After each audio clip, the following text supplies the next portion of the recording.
पंजों में कभी बाज नहीं होते, बुज़दिलों के हाथों में कभी राज नहीं होते।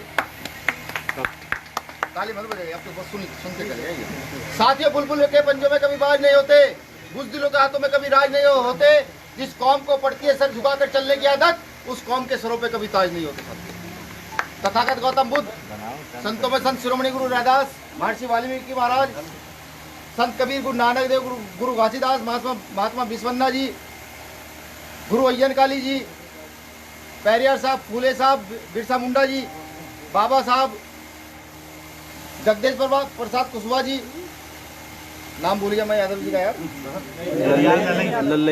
ललई सिंह यादव जी, या ऐसे हो तमाम महापुरुष जिन्होंने इस सदी में पैदा होकर के यहाँ के शूद्रों को उभारने का काम किया या यहाँ की महिलाओं के लिए काम किया। ऐसे प्रत्येक महापुरुष को मैं नमन करता हूँ, सलूट करता हूँ सर। अब मैं सलूट करता हूँ ऐसे इंसान को जिसने भारत देश की महिलाओं को अधिकार दिए। मैं सलूट करता हूँ ऐसे इंसान को जिसने भारत देश के छूतों को चलने खाने पढ़ने का अधिकार दिया। मैं सलूट करता हूँ उस इंसान को जिसने मुझे यहाँ बोलने का, खड़े होकर के बोलने का अधिकार दिया। डॉक्टर बाबा साहब अम्बेडकर को बार बार नमन और सलूट। अब मेरा नमन है ऐसे इंसान को जिन्होंने इन अछूतों को ये बताया कि अगर तुम एक हो जाओ तो इस देश की राजगद्दी पर काबिज हो सकते हो। जिन्होंने ये कहा कि एक राजा तुम्हारे घर में बैठा हुआ है, तुम क्यों दूसरे के पीछे चलते हो। जिन्होंने राजनीतिक चेतना फैलाई, जिन्होंने हमें मान सम्मान दिलाने का काम किया, जिन्हें हम अपना गुरु भी कहते हैं, भीम आर्मी के लोग जिन्हें अपना गुरु कहते हैं, मैं माननीय कांशीराम साहब को भी बार बार नमन करता हूं। साथियों, लड़ाई इस चीज की नहीं है कि हमारी स्थिति क्या है। लड़ाई इस चीज की भी नहीं है कि हमें रोटी मिल रही है नहीं मिल रही है। लड़ाई तो मात्र है तो किसी चीज की, वो इस चीज की है। इस चीज की लड़ाई क्यों है ये समझ लीजिए।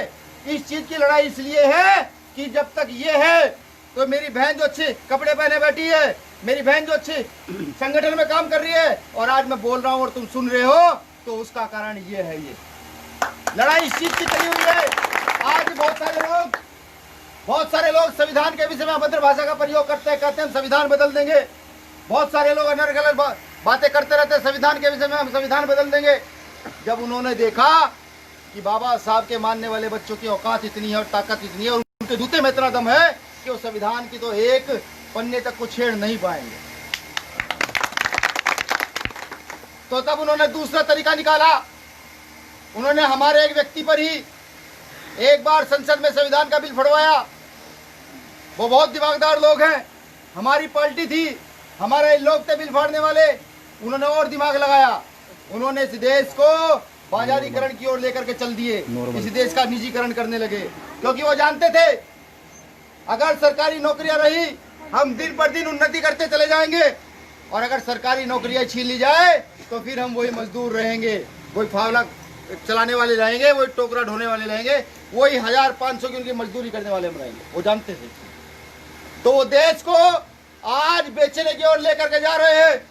मैं याद दिलाऊं, अंग्रेजों के से पहले का टाइम, जब अंग्रेज भारत आए थे तो व्यापार करने आए थे, व्यापार किया, पूरे देश को गुलाम बना लिया। आज भी ये अंग्रेज, ये काले अंग्रेज जो भारत पर बैठ करके भारत की इज्जत को तार तार करने का काम कर रहे हैं, भारत की प्रत्येक चीज को बेचने का काम कर रहे हैं, ये काले अंग्रेज फिर से इस देश को गुलाम बना देना चाहते हैं। हमें समझना पड़ेगा। एक शब्द सब कहते हैं, जय भीम जय मूल निवासी। मूल निवासी का मतलब समझिए क्या है। मूल निवासी का मतलब ये है, ये जिनकी जमीन है, जो इसके मालिक है, उनको मूल निवासी कहा जाता है। और मुझे ये बताने की आवश्यकता नहीं कि भारत में मूल निवासी किसे कहा जाता है। यहाँ के दलित आदिवासी को मूल निवासी कहा जाता है, यहाँ के मुसलमान बैकवर्ड को मूल निवासी कहा जाता है, यहाँ की महिलाओं को मूल निवासी कहा जाता है। तो तुम मूल निवासियों की सबसे ज्यादा जिम्मेदारी बनती है देश की रक्षा और सुरक्षा की। अगर तुम देश की रक्षा सुरक्षा नहीं कर सकते तो हमारे इतिहास पर भी कलंक लग जाएगा। सब हमें देश की रक्षा और सुरक्षा करनी है। हमें इन्हें बताना है कि हम इतने ताकतवर हैं देश के अंदर कि अगर एक बार खड़े होकर चीख मार देना तो जो लोग बाबा साहब डॉक्टर अम्बेडकर का विरोध करते थे, जो लोग भारतीय संविधान का विरोध आज करते हैं, उन लोगों की कान की नसें फट जाएंगी। ऐसे लोग हमें बताना है इन्हें कि तुम देश बेचने की ओर चलो, हम देश जोड़ने की ओर चलते हैं। देखते हैं किसकी लड़ाई में दम है। यहाँ पर लड़ाई दो लोगों के बीच है। एक लड़ाई है डॉक्टर बाबा साहब अम्बेडकर के मानने वालों के बीच, एक लड़ाई है सावरकर के मानने वालों के बीच, एक लड़ाई है मनुस्मृति के बीच, एक लड़ाई है संविधान के बीच। अब हमें सोचना पड़ेगा हमें किधर जाना है। जिसे वीर सावरकर कहते हैं, जिसे ये अपनी आइडियोलॉजी बताते हैं आरएसएस और बीजेपी के लोग, उस वीर सावरकर ने अंग्रेजों को कई बार चिट्ठी लिख करके माफिया मांगी कि मुझे माफ कर दीजिए, मुझे नहीं मरना है, मैं आपकी चाटुकारिता करूंगा, आपके पैर चाटूंगा, आपकी गुलामी करूंगा, मैं देश को बिकवाने में आपका सहयोग करूंगा। ये वीर सावरकर की चिट्ठियों में लिखा हुआ है। वहीं दूसरी ओर लड़ रहे थे भगत सिंह जैसे लोग, वहीं दूसरी ओर लड़ रहे थे अशफाक उल्लाह खां जैसे लोग, वहीं दूसरी ओर लड़ रहे थे चंद्रशेखर आजाद जैसे लोग, वहीं दूसरी ओर देश की आजादी के लिए लड़ रहे थे बाबा साहब जैसे लोग। बताऊंगा बाबा साहब देश की आजादी के लिए क्यों लड़ रहे थे। भगत सिंह ने फांसी को चूमना तय किया, अशफाक उल्लाह खां ने फांसी को चूमना तय किया, और तमाम लोगों ने फांसी को चूमना तय किया, लेकिन अंग्रेजों की गुलामी करना छोड़ दिया। तो आप बताइए, आप उनके साथ चलेंगे जो वीर सावरकर को मानते हैं, जिन्होंने देश बेचने पर हमेशा आमादा रहे हैं, या उन लोगों को मानोगे जिन्होंने अपनी शहादत देकर के देश को आगे बढ़ाने का काम किया? बताइए किसके साथ चलेंगे? जिन्होंने देश को आगे बढ़ाने का काम किया उसके साथ चलेंगे ना। आज भी हमें यही करना है। अब बाबा साहब की बात ले कि बाबा साहब का आजादी में क्या योगदान है। डॉक्टर बाबा साहब अम्बेडकर उनके खिलाफ लड़ रहे थे जो गुलामों के भी गुलाम थे, जो इतने गुलाम थे जिनको सर उठाने की इजाजत नहीं थी, जिनको चलने की ओढ़ने पहनने की इजाजत नहीं थी, जिनकी महिलाएं भी कुछ क्षेत्र में इससे ऊपर कपड़ा नहीं पहन सकती थी, बाबा साहब उनके लिए लड़ रहे थे। तो असली आजादी की लड़ाई में अगर योगदान देखा जाए बाबा साहब का बहुत महत्वपूर्ण योगदान है, जिन्होंने हम जैसे लोगों को सम्मान देने और दिलाने का काम किया। अब हमें सोचना यह है कि हमें चलना किस ओर है। इस देश का बैकवर्ड, जिसको सही मायने में दलितों का गुरु होना चाहिए, इस देश का वो बैकवर्ड जिसकी आबादी देश में सबसे ज्यादा है, इस देश का वो बैकवर्ड जो इस देश की पूरी व्यवस्था चला सकता है, लेकिन वो आज बिल्कुल अंधा हो गया। कौमनवादी व्यवस्था के लोगों के चक्कर में पड़कर अपने मूवमेंट का, अपने लोगों का नुकसान करने में लगा हुआ है। उनको ये समझ में नहीं आ रहा। आप रिकॉर्ड उठाकर देखिए कितने जनरल सेक्रेटरी बैकवर्ड के हैं, दलितों को छोड़ देते हैं, आदिवासियों को छोड़ देते हैं। कितने जनरल सेक्रेटरी बैकवर्ड के हैं, जितने आईएसपीएस, कितने आईएसपीसीएस बैकवर्ड के हैं। उठाएंगे आंकड़ा तो आंकड़ा आएगा 0.05% ज्यादा से ज्यादा, इससे ज्यादा आंकड़ा नहीं आएगा, क्योंकि बैकवर्ड में अनेक हो जाती है। अब हमें समझना पड़ेगा कि ये जो आरएसएस किस दिशा में हमें लेकर के जा रही है। ये निजीकरण के नाम पर देश से रिजर्वेशन खत्म कर देना चाहती है, या ये कहें कि जो अनुसूचित जाति, अनुसूचित जनजाति के लोग हैं, ये तो लगातार लड़ रहे हैं, ये फिर भी लड़ेंगे, लेकिन इस देश के बैकवर्ड को कितना बड़ा नुकसान होने वाला है वो सोचने की बात। रिजर्वेशन खत्म होगा तो सबसे पहले देश के बैकवर्ड का प्रतिनिधित्व खत्म होगा, उसके बाद यहाँ के दलित और आदिवासी का प्रतिनिधित्व खत्म होगा। जानने की, ये सीखने की चीज है। हमें समझना पड़ेगा कि अगर आज हम ना सुधरे तो वो दिन दूर नहीं साथियों, जब ये 2024 में हाथ सरकार बनाकर हाथ उठाकर कहेंगे ये जीतते होंगे तो सरकार बनाएंगे, नहीं जीतते होंगे हाथ उठाकर कहेंगे कि देश दिवालिया है, देश दिवालिया है। उसका उदाहरण मैं दे दूं। अभी 3 दिन पहले मैं जब चला था घर से, 4-5 दिन पहले, तो जीडीपी मैंने देश की देखी कितनी थी, -23%। फिर मैंने एक दिन न्यूज पर देखा 29% जीडीपी देश की हो गई थी, जो पूरे विश्व में आज तक किसी भी देश की जीडीपी इतनी कम नहीं गई। दिमाग लगाइए क्या है ये, सोचिए क्या है ये। खाली लॉकडाउन से इतनी ज्यादा जीडीपी नहीं घट सकती है, बिल्कुल नहीं घट सकती है। हमारे आयात निर्यात अभी भी देश में हो रहे हैं, अभी भी हम कोयले की खदानों का आयात निर्यात कर रहे हैं, अभी भी हम मैग्नीशियम को खरीद रहे और बेच रहे हैं, अभी भी हम गेहूं, दाल, चीनी सब लोग खरीद रहे बेच रहे हैं। तो जीडीपी इतनी नीचे क्यों गई, ये सोचने का विषय है। ये मनु के आधारित संविधान पर इस देश की व्यवस्था लागू कर देना चाहते हैं। ये सन 2024 में आप लोगों को कहेंगे कि देश दिवालिया घोषित हो गया है, और ये देश प्रेमी जो होंगे वो चुनाव का बहिष्कार करेंगे, और जो देशद्रोही होंगे वो चुनाव के पक्ष में जाएंगे। ये सन 2024 में व्यवस्था फैलाएंगे। तो हमें समझना पड़ेगा, हमें सीखना पड़ेगा। जो भी भारत देश से प्यार करता है, जो भी यहाँ की मिट्टी में पैदा हुआ है, मैं कह दूं ना अंधभक्तों को भी, जो मोदी के अंधभक्त हैं, जो सिर्फ जय श्री राम चिल्लाना जानते हैं, अबे मूर्खो, तुम लोगों का प्रतिनिधित्व भी खत्म होने के लिए जा रहा है। अगर तुम लोगों ने भी ना खड़े हुए देश की आजादी के लिए, तो कल इस देश की महिलाओं का वही हाल होगा जो सबसे 200, 300, 400 साल पहले हुआ करता था, जिसमें तुम्हारी बहन बेटी अपनी। मूर्खों सुधरो, नहीं सुधरोगे, सिर्फ भक्ति में पड़े रहोगे, तो 5 से 10 साल के बाद क्या, 2 साल के बाद ये कहने लगोगे कि बाबा साहब के मानने वाले लोगों के पीछे सुनोगे। कि यार काश हम भी बाबा साहब वाले लोगों की ओर मुड़ जाते तो आज देश की स्थिति को हम बचा पाते। अब हमें समझना पड़ेगा ये लोग कौन है जो इस तरीके की व्यवस्था देश पर थोपे जा रहे हैं। ये लोग भारत के नहीं हो सकते साथियों। इनका डीएनए देख लो, ये बाहर का मिलेगा। इनकी वेशभूषा देख लो, इनके चेहरे का कलर देख लो, ये सब बाहर विदेशों के लोगों का मिलेगा। तो यानी कि देश के जो मूल निवासी लोग हैं उनको निरंतर जमीन पे गाड़ करके ये अपना राज स्थापित करना चाहते हैं और कुछ नहीं करना। लेकिन मैं बता दूं इन मनु की औलादों को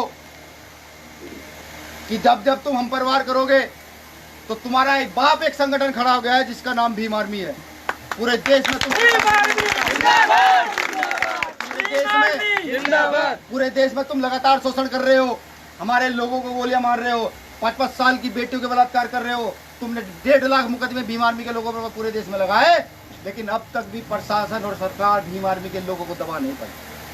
पूरी ताकत से भीम आर्मी लड़ रही है, लड़ेगी। बस मैं एक चीज और आपको कह दूं साथियों कि जहां हम ताकतवर होकर लड़ रहे हैं वहीं हमसे नकारा और निकम्मा भी कोई नहीं है। 5000 साल लगे भारतीय यहाँ से मनुस्मृति को हटाने में, 5000 साल, और मात्र 80 सालों में हमने दिल्ली के जंतर मंतर पर संविधान को जलाने का काम किया। क्या हम नकारा और निकम्मे नहीं है? इस संविधान के लिए बाबा साहब ने इतना संघर्ष किया, हमारे महापुरुषों ने इतना संघर्ष किया समानता के लिए, उस संविधान को हमने इतनी जल्दी जला दिया। हम नकारा और निकम्मे नहीं है। अगर लोकतंत्र के अंदर लोकतंत्र का पालन करने वाले लोग लोकतंत्र से चलने वाली व्यवस्था को नहीं बदल सकते तो उस व्यवस्था के लोगों को डूब कर मर जाना चाहिए, उस ज्यादा जनसंख्या के लोगों को डूब कर मर जाना चाहिए। और आप लोग लोकतंत्र को मानने वाले लोग हैं। इस देश में जनसंख्या से लोकतंत्र काउंट होता है, और जनसंख्या सबसे ज्यादा अगर किसी की है तो वहां यहाँ बैठे हुए मेरे सामने बाबा साहब अम्बेडकर के मानने वालों की जनसंख्या देश में सबसे ज्यादा है। आज देश के मुसलमान को आतंकवादी कह दिया जाता है। ये कहा जाता है देश का मुसलमान आतंकवादी है। इतिहास उठाकर पढ़िए साथियों, इतिहास उठाइए और देखिए देश की आजादी में सबसे ज्यादा शहीद होने वाले लोग कौन हैं। तो जब आप नेट पर उंगली मारेंगे तो सबसे पहला नंबर अगर किसी का आएगा तो उसका नाम मुसलमान है। मुसलमान देश की आजादी में सबसे ज्यादा शहीद हुए हैं। और जौन से लोग ये भ्रम फैलाते हैं कि मुसलमान आतंकवादी है, उनका जब इतिहास उठा करके देखेंगे तो मुश्किल से 5 या 10 आदमी मिलेंगे जो उनके परिवारों से शहीद हुए हैं। हमें सोचना पड़ेगा हमें करना क्या है, हमें लड़ना है नहीं लड़ना है। देखिए बाबा साहब अम्बेडकर ने अपना काम किया, मान्यवर कांचीराम साहब ने अपना काम किया, व्यवस्था चला कर दे गए। अब क्योंकि हम उनकी औलादे हैं, हम अपना काम करना। और अगर चाहते हो तो कि तुम्हारी आने वाली नस्लें तुम्हें गाली ना दे, तुम्हें ये ना कहे कि जब ये देश बिक रहा था तुम कहां पड़े सो रहे थे, कंधे से कंधा मिलाकर खड़े हो जाइए और देश को बचाने में मदद कीजिए। बता दो आप लोगों को, इस दुनिया में वो नोट नहीं बना जो भीम आर्मी के लोगों को खरीदिए। इस दुनिया में, भारत में नहीं, दुनिया में भीम आर्मी का एक एक कार्यकर्ता अपने घर से चलता है। ये कौशल वाल्मीकि है, अभी कहाँ गया? ये बैठा हुआ, खाने के लिए नहीं है, लेकिन बाबा साहब को पढ़ करके बाबा साहब के नाम पर अंधा है। ये सुनील यादव है, इतना मजबूत नहीं है, लेकिन बाबा साहब को पढ़कर बाबा साहब के लिए मरने के लिए तैयार है। धीरेन्द्र है, मुंडा कहाँ है? बाबा साहब को पढ़कर बाबा साहब पर जान कुर्बान करने के लिए तैयार है। तो हमें भी यही व्यवस्था शुरू करनी है। हमारे 5 साल के बच्चे को पता होना चाहिए हमारा मूवमेंट क्या है। बहुत हो चुकी गुलामी, अब राज करने का टाइम है। और हम अपने विषय में अगर आपको बता दें तो ना तो कोई चंद्रशेखर आजाद को आज तक दबा पाया है, ना ही मीना रतन को आज तक कोई दबा पाया। हम मांगने वाले लोग नहीं है, हमने मांगना सीखा ही नहीं, हमने सीखा है छीनना। कोई अगर देते ईमानदारी से तो ठीक, वरना अपने अधिकार को झपट्टा मारकर छीनना हम लोग जानते हैं। औलाद हम शेरों की है, जिनके गुर्दे मजबूत है उनकी औलाद है, डॉक्टर बाबा साहब अम्बेडकर की औलाद है, माननीय कांशीराम साहब की औलाद है। ये सब पूरा देश जानने लगा है। आज आरएसएस डरता है किसी से तो संगठन का नाम भीम आर्मी है। बीजेपी के लोगों की हवा टाइट होती है। बीजेपी सरकार में अगर कोई बीजेपी के लोगों के खिलाफ मुकदमे दर्ज करा सकता है तो संगठन का नाम मात्र देश में एक ही है, जिसका नाम भीम आर्मी है। साथ में भीम आर्मी का दौर है। सीधा सीधा कांशीराम साहब का नारा फॉलो कर देंगे कि 15 को छोड़ेंगे और अब 85 को जोड़ेंगे। ये नारा फॉलो करते ही एक ऊर्जा मन में आ जाती है। वो देश की गद्दी जो दिल्ली पर लाल किले पर आपका इंतजार कर रही है, वो ये कहती है कि अगर तुमने ये नारा फॉलो किया कि 15 छोड़ो 85 जोड़ो, तो इस देश की गद्दी पर जल्दी सन 2024 या 29 में एक डॉक्टर बाबा साहब अम्बेडकर का बच्चा बैठा हुआ, बिल्कुल बैठा हुआ होगा। बाबा साहब अम्बेडकर को जब हम पढ़ते हैं तो इस देश की कोई व्यवस्था ऐसी नहीं, चाहे वो इकोनॉमी की व्यवस्था हो, चाहे जल संसाधन की व्यवस्था हो, चाहे सामाजिक व्यवस्था हो, राजनीतिक व्यवस्था हो, बाबा साहब ने हर चीज पर लेख लिखे, किताबें लिखी हुई हैं कि जिस दिन उस किताबों को पढ़ करके आप देश में के नियम लागू कर दोगे, इस देश को विश्व शक्ति बनने से कोई नहीं रोक सकता। मैं कह दूं अपने भाइयों को, आओ मजबूती है, मिलकर के साथ खड़े हो जाओ, इन लोगों को बताओ हम तुमसे डरते नहीं हैं, हम तुम्हारे बाप हैं, तुम देश में 4 हो और हम 4 करोड़ हैं। उनको बताओ जो हमें ये कहते हैं कि तुम्हारे लोग हमेशा मांगते रहते हैं, तो उनको बताना पड़ेगा, लोकतंत्र की ताकत को दिखाना पड़ेगा, उनको बताना पड़ेगा कि आबादी देश में जिसकी ज्यादा है वो राजा है, और राजा देने वाला होता है, लेने वाला नहीं होता। तो हमें क्या बनना है? हमें देश का राजा बनना है। बहुत जल्द ये व्यवस्था पूरी करेंगे। जो सपना मान्यवर काशीराम साहब देख करके गए हैं, उस सपने को भीम आर्मी के लोग पूरा करेंगे, ये बात आपको अभी मैं बता दूं, अभी भीम आर्मी ने एक बच्चे को जन्म दिया है, जिस बच्चे का नाम है एएसपी, आजाद समाज पार्टी जिसका नाम है, उसको जन्म देने का कारण भी मैं आपको आज बता देता हूँ। जब लगातार हम लोगों को नक्सली और आतंकवादी देश में लिखा जा रहा था, उस समय हमारे नेताओं ने कहा इनसे हमारा कोई संबंध नहीं है, लेकिन हम क्योंकि डॉक्टर बाबा साहब अम्बेडकर को मानने वाले लोग हैं, हमने सोचा चीजें ना टूटे। हम बार बार मैसेज भेजते रहे कि हम आप ही के बच्चे हैं, आप ही की औलादे हैं, हम राजनीति करना नहीं चाहते, हम सिर्फ बाबा साहब अम्बेडकर को पढ़ लिए हैं, मूवमेंट चलाना चाहते हैं। नहीं, बार बार लात लगती रही, बार बार लात लगती रही, और जमीर को बार बार धक्का दिया जाने लगा। जब जमीर पर चोट हुई बार बार, तो जमीर ने कहा कि कुछ सोचिए, क्या तुम्हारे अंदर बुद्धि नहीं है राजनीति करने की? बाबा साहब अम्बेडकर के नाम पर लोग अगर गलत राजनीति कर सकते हैं, तो बाबा साहब अम्बेडकर के नाम पर तुम लोग सही राजनीति भी कर सकते हैं। तो फिर निर्णय लिया गया, मान्यवर कांशीराम साहब के जन्मदिन के दिन भीम आर्मी ने एक बच्चा पैदा किया, उस बच्चे को फील्ड में छोड़ दिया। वो बच्चा बहुत तेजी से बढ़ रहा है, वो बच्चा जैसे तेजी से आगे की ओर बढ़ रहा है, सरकारों को चिंता होने लगी। खास तौर से चिंता उन लोगों को होने लगी है जो बहुजन के नाम से अपने राजनीतिक दल चला रहे हैं। बहुत सारे दल हैं, एक नहीं बहुत सारे दल हैं, उन लोगों को चिंता होने लगी है। बिहार में नीतीश लालू परेशान है, यहाँ बहनजी और मुलायम परेशान है। जिन लोगों से लड़ाई है बीजेपी आ रहे थे, वो सामने खड़े दिख रहे, बीजेपी और कांग्रेस के लोग वो सामने खड़े दिख रहे हैं, लेकिन आज दिन में छुपे सांप नहीं दिख पा रहे हैं। चलिए छोड़ते हैं इन चीजों को, समाज के लोग हैं, और अगर आज भी कुछ कहेंगे तो हम मान सम्मान करने के लिए। इस बच्चे को बड़ा करने का काम कीजिए, बताने का काम कीजिए कि मान्यवर काशीराम साहब ने कैसे पैदल चल करके व्यवस्था स्थापित की थी। ये मूवमेंट गरीब भूखों का मूवमेंट है।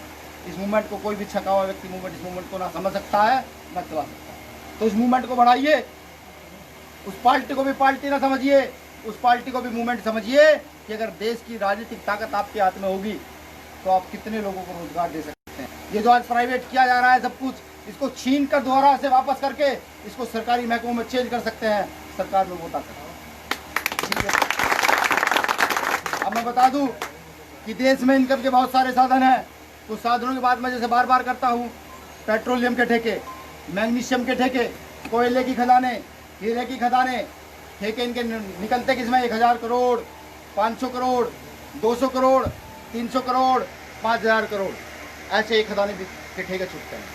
अब सोचने का विषय ये है कि इन खदानों के ठेके लेता कौन है और उन खदानों में से मजदूरी करने वाला व्यक्ति कौन है। उन खदानों में मजदूरी हम करते हैं और उन खदानों के ठेके वो लोग लेते हैं जो देश में सिर्फ गिनती में इतने सारे हैं, वो उनकी खदानों के ठेके लेते हैं। ठीक, अब हमें सोचना पड़ेगा कि हमें किस ओर जाना है। अगर वाकई आपके अंदर मूवमेंट है, आप डॉक्टर बाबा साहब अम्बेडकर का सिर्फ नाम जानते हैं, सिर्फ नाम, और ये भी समझते हैं कि उन्होंने भारतीय संविधान को बनाया, तो थोड़ा सा इतिहास और पढ़ लीजिएगा, आपको पता लग जाएगा किसकी कितनी बनी। अब मूवमेंट को मजबूत करने का काम कीजिए। इस बीच मेरे बुजुर्गवार भी यहाँ बैठे, बहनें भी कुछ बैठी हैं, कुछ गलती की गई हो तो माफ़ कीजिएगा। चंद लाइन में अपनी बात खत्म करें। साथियों हम तो फकीरी मिजाज रखते हैं और अपने ठोकरों में ताल रखते हैं। साथियों हम तो फकीरी मिजाज रखते हैं, अपने ठोकरों में ताल रखते हैं। कल की परवाह भीम आर्मी के लोग नहीं करते दोस्तों। भीम आर्मी के लोग तो अपनी मुट्ठी मार रखते हैं। एक बात हो रही है, महत्वपूर्ण बात है, बोलने के बाद कभी बोलते नहीं, लेकिन बोल देता हूँ। देखिए, देश में जितनी महिलाएं हैं, भीम आर्मी ने प्रण लिया है, बाबा साहब ने भी उनके लिए अधिकार दिए। देश की महिला किसी वर्ग, किस जात, किस धर्म की भी है, अगर वो भीम आर्मी के कार्यकर्ता से मदद मांगती है तो उसकी मदद के लिए जाना, चाहे रास्ते में मर जाना, लेकिन उसकी मदद के लिए घर से जरूर निकलना।